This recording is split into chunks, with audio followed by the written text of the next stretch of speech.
Hi friends, how are you all? So in the last lecture we discussed the various components of aggregate demand as well as aggregate supply, right? Now let us continue with the same and we'll discuss the conditions for determination of national equilibrium. Okay, in microeconomics when we studied equilibrium we focused on equilibrium price of the commodity. Here, however, we are not determining the equilibrium price but equilibrium national income. So, it is similar to what we did in micro. Okay, that's similar to what we did in micro. How was equilibrium determined in microeconomics? Demand equal to supply. Wherever demand equals supply, that price will be equal to the equilibrium price and the quantity will be equilibrium quantity.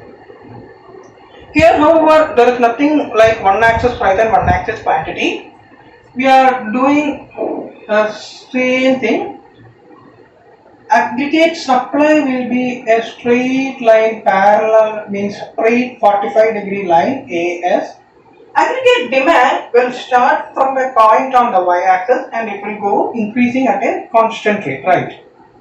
So this will be AD and this is meeting at this point. Okay, here it is AD, AS, y-axis, O and x-axis. Here we are letting income, output and employment. Okay, income, output and employment both are the same in macroeconomics because same thing like production method, income method and expenditure method. So income, output and employment will be determined at the price point where AD meets AS. The first approach is this AD-AS approach.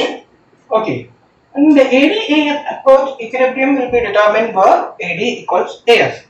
But there is another approach as well, the injection leakage approach.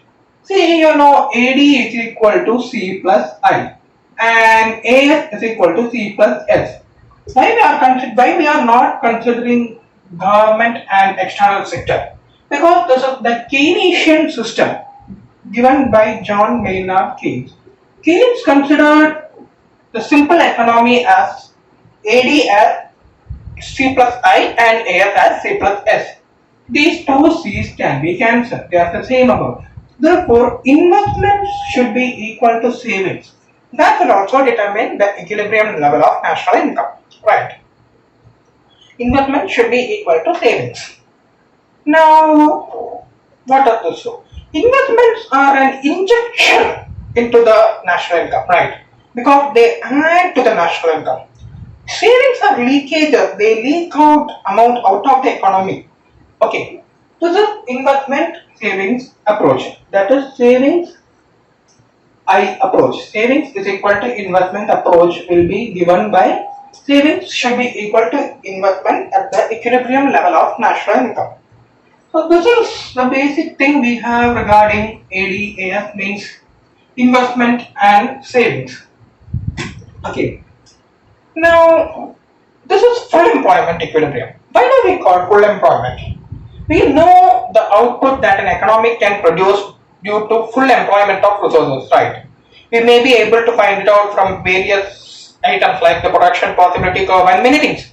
In the PPC, what did we study? The various combinations of goods an economy can produce with the full employment of resources.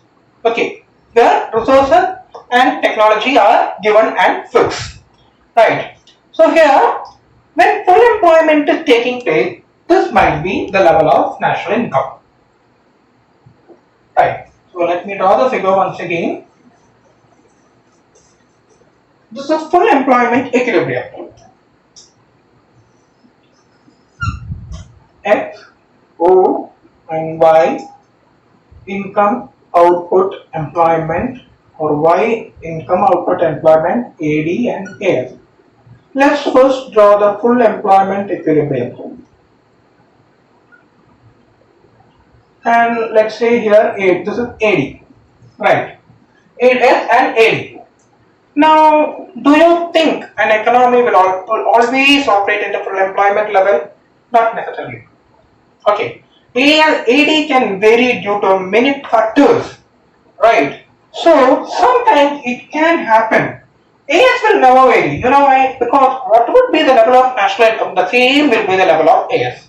So sometimes it can happen that AD meets AS at this point, too much below the full employment point. Okay. At full employment, agents will be this much short of the required AD in order to attain equilibrium. Right. This is 1, P1 and P2. At P2 level, national income is by far below what it should be at full employment level. Why does this happen? This is because AD is short of the level that is required to establish full employment. See, at this level, this AS is equal to this income. Fine. So we don't want to consider that. AS is also short, but it is equal to the required level of income. Means, whatever be the income, that will be the level of AS. But AD is by short of the level that is required in order to establish full employment equilibrium. This happens due to underemployment of resources. So underemployment of resources. This is most common, it is very rare that any economy will operate at this point. Okay, let's name it as E. F.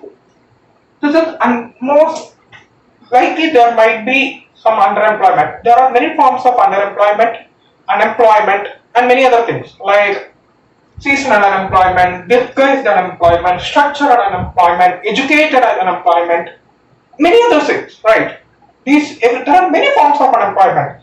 Seasonal unemployment means in some seasons the people are unable to find jobs. Say for agriculture.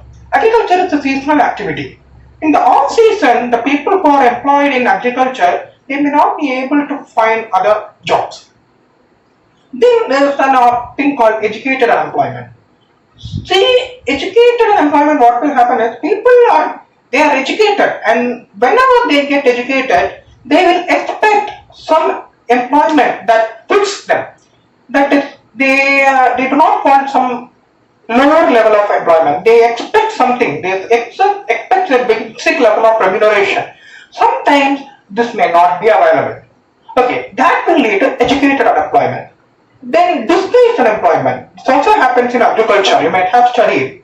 See, in agriculture, a field requires only 10 people of work. The work of only 10 people is required for a field. However, there may be 15 or 20 workers working there. But the additional workers whoever was working, they will not add any output. So that is disguised unemployment. Though they seem to be working, they are actually not working. Their output doesn't contribute to the national income. Then there is another form of structural unemployment. Depends on many other things. So all these things are forms of unemployment and underemployment of resources. And maybe the technology in the country is not sufficient in order to employ the resources fully. All these things can cause underemployment. Now, what if this AD is meeting AS at this point G? And what if AD meets AS at G?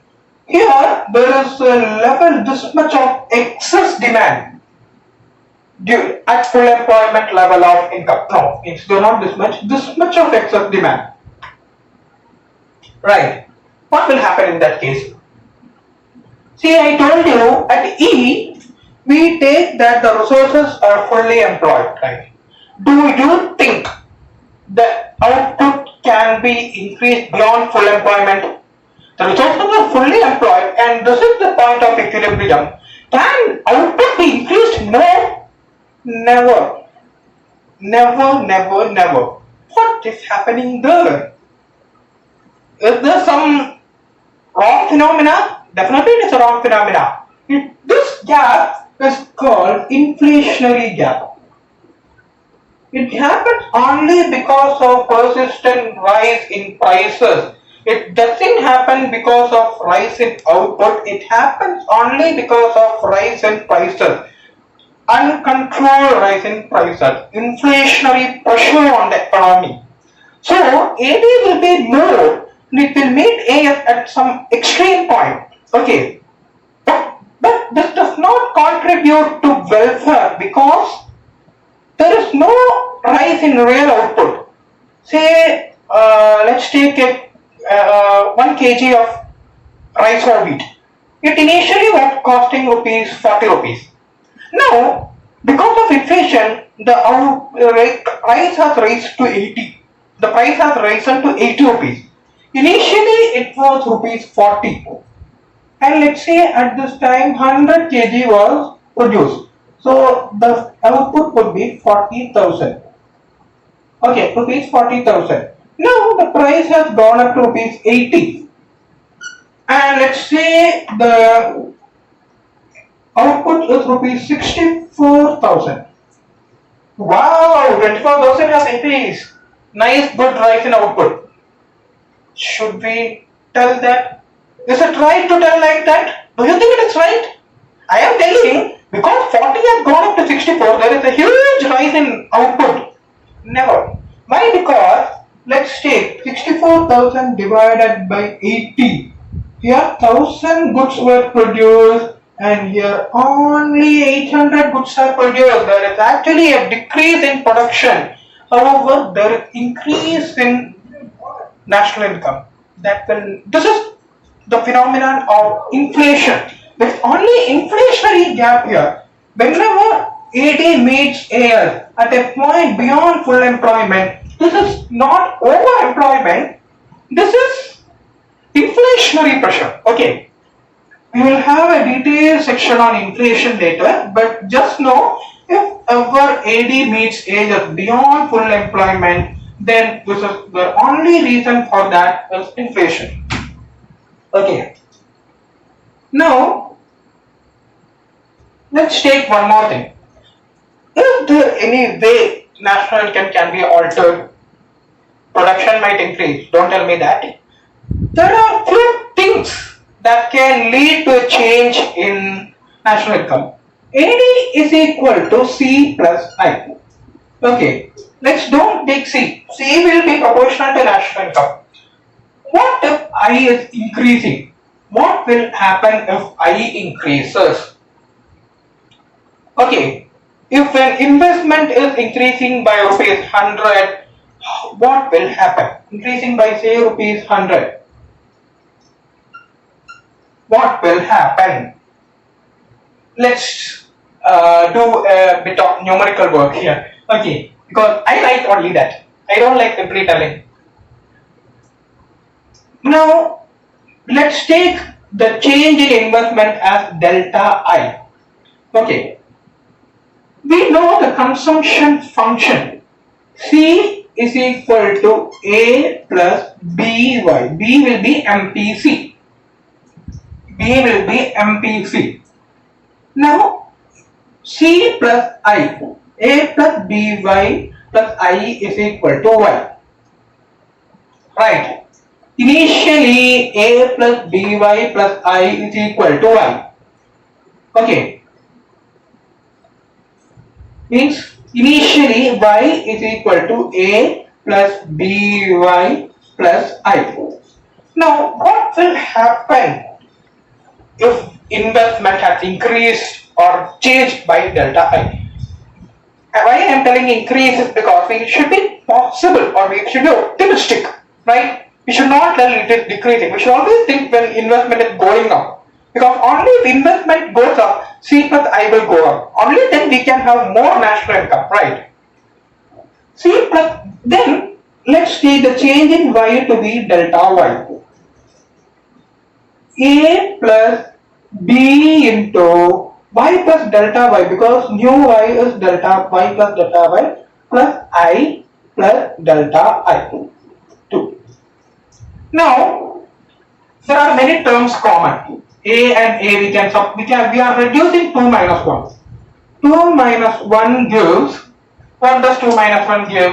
Y plus delta Y minus Y gives delta Y is equal to A plus BY plus B delta y.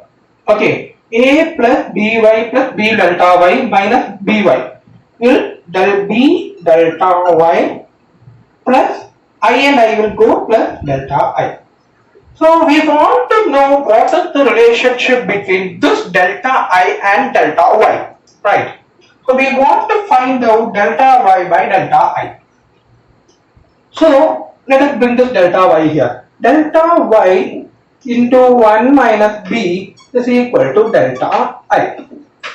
Therefore, delta y by delta I is equal to 1 by 1 minus b, or equal to 1 by 1 minus mpc is equal to 1 by mps, right? 1 by mps. So whenever investment goes up by delta I, the change in income will be equal to change in income divided by the change in investment will be equal to 1 by 1 minus MPC. This figure is called as the K, or the investment multiplier.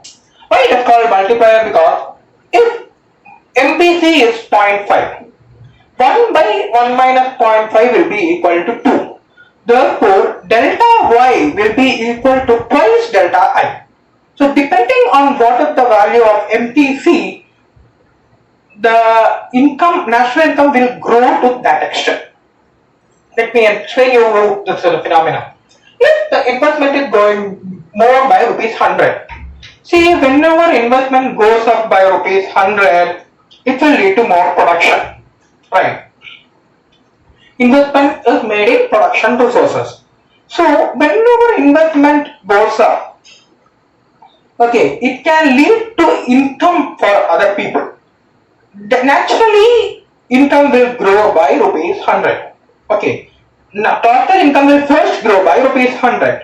If MPC is 0.5, the people will consume rupees 50, and this 50 will be will go as income to some other person, right? Because when people are consuming more, production will increase, and naturally national income will further increase. This 50 will again go as income to some other person, who in turn will consume rupees 25 out of those 50. So MPS, okay, who will in turn consume 25. This phenomenon will go on till national income has grown by 2 delta I. Our national income will grow by is equal to plus 200. Okay, total change in national income or incomes will be plus 200. This is the formula of investment multiplier. There are many forms of multiplier, but since Keynes considers aggregate demand as only consisting of consumption and investment, we have only studied investment multiplier. So that's all with this topic of income determination. I hope you have gathered a good idea of the things that are here. So we learned first how to determine the equilibrium. Then we learned about underemployment and inflationary pressure, and then we learned about investment multiplier. So this will be our discussion with this topic.